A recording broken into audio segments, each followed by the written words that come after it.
নমস্কাৰ সকলোকে স্বাগতম জনাই আজি ভিডিঅ'টো আৰম্ভ কৰিবলৈ লৈছোঁ। আপোনালোকে থাম্বনেইলটো চাই গম পাইছে চাগে আজি আমি কিহৰ ওপৰত আলোচনা কৰিম। অসমীয়া ব্যক্তিসকল বা অসমীয়া সাহিত্যিকসকলৰ অসমীয়া সমাজৰ অৱদানৰ বিষয়ে আমি সকলোৱে জানো। তেওঁলোকৰ কিছুমান নিকনেম বা পৰিচিত নাম আছে যি নামেৰে আমি অসমীয়া সমাজত জনপ্ৰিয় তেওঁলোক। গতিকে আজি ভিডিঅ'ৰ জৰিয়তে আমি তেওঁলোকৰ পৰিচিত নামসমূহৰ বিষয়ে আলোচনা কৰিম। যিহেতু বিভিন্ন পৰীক্ষাসমূহত তেনেধৰণৰ প্ৰশ্ন আহে। আজি প্ৰথম প্ৰশ্নটো হৈছে যে কোনজন ব্যক্তিৰ ছদ্মনাম ৰাচনা বৰুৱা বা বীণা বৰুৱা, অৰ্থাৎ ৰাচনা বৰুৱা আৰু বীণা বৰুৱা নামেৰে কোনজন ব্যক্তিয়ে সাহিত্য ৰচনা কৰিছিলে। ইয়াৰে শুদ্ধ উত্তৰটো হ'ব অপশ্যন এ ডক্টৰ বিৰিঞ্চি কুমাৰ বৰুৱা। নেক্সট কুৱেশ্যনটো সুধিছে যে কোনজন ব্যক্তিৰ ছদ্মনাম মৌচাক মামা হয়। ইয়াৰে শুদ্ধ উত্তৰটো হ'ব অপশ্যন বি প্ৰমোদ চন্দ্ৰ তামুলী। ইয়াৰ পিছৰ প্ৰশ্নটো সুধিছে যে স্বৰ্ণ বৰুৱা কাৰ ছদ্মনাম হয়। ইয়াৰে শুদ্ধ উত্তৰটো হ'ব option C Hemchandra Barua. Next কুৱেশ্যনটো সুধিছে যে কোনজন ব্যক্তিৰ ছদ্মনাম কৃপাবৰ বৰুৱা, অৰ্থাৎ কৃপাবৰ বৰুৱাৰ ছদ্মনামেৰে তেওঁ বিভিন্ন ধৰণৰ কিতাপ লিখিছিলে। তেওঁ হৈছে ইয়াৰে শুদ্ধ উত্তৰটো হ'ব option D Lakshminath Bezbaroa. Next কুৱেশ্যনটোত সুধিছে যে কোনজন ব্যক্তিৰ ছদ্মনাম প্ৰিয় বন্ধু হয়। ইয়াৰে শুদ্ধ উত্তৰটো হ'ব option B Bhabendranath Saikia. Next কুৱেশ্যনটোত সুধিছে যে কাক সংগীত সূৰ্যৰ আখ্যা দিয়া হয়। ইয়াৰে শুদ্ধ উত্তৰটো হ'ব option B Bhupen Hazarika. Next কুৱেশ্যনটো সুধিছে যে বিহগী কবিৰ আখ্যা কাক দিয়া হয়, অৰ্থাৎ বিহগী কবি বুলি আমি কাক জানো।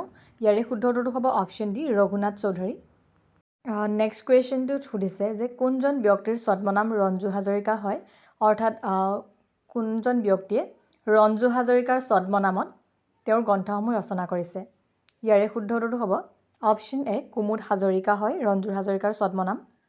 নেক্সট কুৱেশ্যনটোত সুধিছে যে কোনজন ব্যক্তিৰ ছদ্মনাম কাঞ্চন বৰুৱা হয়, অৰ্থাৎ কাঞ্চন বৰুৱা নামেৰে কোনে গ্ৰন্থসমূহ ৰচনা কৰে। ইয়াৰে শুদ্ধ উত্তৰটো হ'ব option C Bhuban Mohan Baruah. Next question কাক ৰূপ কোঁৱৰ আখ্যা দিয়া হয়, অৰ্থাৎ ৰূপ কোঁৱৰ নামেৰে অসমীয়া সমাজত কোনজন ব্যক্তি পৰিচিত। ইয়াৰে শুদ্ধ উত্তৰটো হ'ব option C Jyotiprasad Agarwala. Next কুৱেশ্যনটোত সুধিছে যে ৰসৰাজ নামেৰে কাক জনা যায়, অৰ্থাৎ অসমীয়া সমাজত ৰসৰাজ কাক প্ৰদান কৰা হৈছিলে। ইয়াৰে শুদ্ধ উত্তৰটো হ'ব অপশ্যন বি লক্ষ্মীনাথ বেজবৰুৱা। ইয়াৰ উপৰিও লক্ষ্মীনাথ বেজবৰুৱাক সাহিত্যৰথী নামেৰেও জনা যায়। তেওঁক সাহিত্যৰথীৰ ৰসৰাজ নামেৰে অসম সাহিত্য সভাৰ দ্বাৰা নামাকৰণ কৰা হৈছিলে। নেক্সট কুৱেশ্যনটো সুধিছে যে কোনজন ব্যক্তিৰ ছদ্মনাম এখুত ককাইদেউ হয়। ইয়াৰে শুদ্ধ উত্তৰটো হ'ব অপশ্যন বি নৱকান্ত বৰুৱা। মনত ৰাখিব নৱকান্ত বৰুৱাৰ আৰু এটা ছদ্মনাম আছে, সেইটো হৈছে সীমা দত্ত। নেক্সট কুৱেশ্যনটোত সুধিছে যে সুগন্ধি পখিলাৰ কবি কাক আখ্যা দিয়া হয়। ইয়াৰে শুদ্ধ উত্তৰটো হ'ব অপশ্যন এ হীৰেণ ভট্টাচাৰ্য। তেখেতক সুগন্ধিৰ পখিলা কবি নামেৰে জনা যায়। নেক্সট কুৱেশ্যনটোত সুধিছে যে ভাঙনি কোঁৱৰ নামেৰে কাক জনা যায়। ইয়াৰে শুদ্ধ উত্তৰটো হ'ব option A Ananda Chandra Agarwala. Next কুৱেশ্যনটো হৈছে অসমৰ লৌহ মানৱ বা আইৰণ মেন বুলি কাক জনা যায়। ইয়াৰে শুদ্ধ উত্তৰটো হ'ব option C Bishnuram Medhi. Next কুৱেশ্যনটোত সুধিছে যে কাক অসমৰ উপন্যাস সম্ৰাট নামেৰে জনা যায়। ইয়াৰে শুদ্ধ উত্তৰটো হ'ব option D Rajanikanta Bordoloi.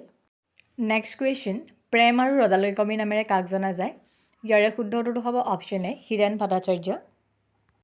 Next question Tarunram ফুকনক অসমীয়াৰ সমাজত কি নামেৰে পৰিচিত।